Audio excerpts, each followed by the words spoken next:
તારા ભાવેશ અને મહેશ નહીં કહેતા સંત થી સધી આવી પારકર થી વિહત આવી એક ઠેકાણે ધૂણવા બેઠી એટલે કલાકારો કોઈનો વારો ન આબાદી એટલે મેં કીધું ભાઈ સાહેબ તમારી ગાય સુલ્યા મને બોલવા તો દો એટલે 10 કલાકાર પૂરેપૂરી થઈ ગયેલા મક્ષીભાઈ મેં કીધું પછી હવે કોમ કરો તમે આમાં કઈ હોમે આવતા રહેજો એટલે કે શું છો બુવાજી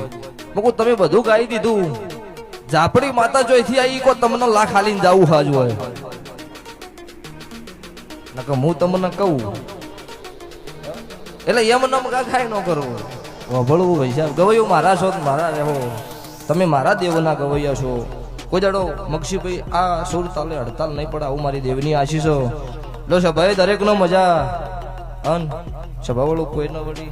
આગા પાછું હોય માફ કરજો ભાઈ શંકા ટાઈમ એવો હતો ને સભા મોઢુંમાં આવી જાય એટલે ધોણી લીધી અને વહીથી હમણાં ગાદીએથી ઉઠો એટલે જોજો આ સભા જેટલી સહી જોજો એટલે ખબર પડે કે કાળો હીરાની માતાએ દુનિયા કળજુગમાં શું કર્યું હે આ ભાઈના આ ચહેરના વાય કે આયા હોય ને કદાચ મારું બેનરમાં ફોટો જોઈને કદાચ મારા સાગર ભવાની શેકોતર આવો હો આવું જોઈને હોય નમ્યા હોય એમની વર નો રાખો મારું મેલડી માતાનું વેણ છે તારે શું કહું છું લો મજા ભાઈ હજુ પતંગવાડા ધૂણવા જવાનું છે લો છે ભાઈ દરેક ને મારી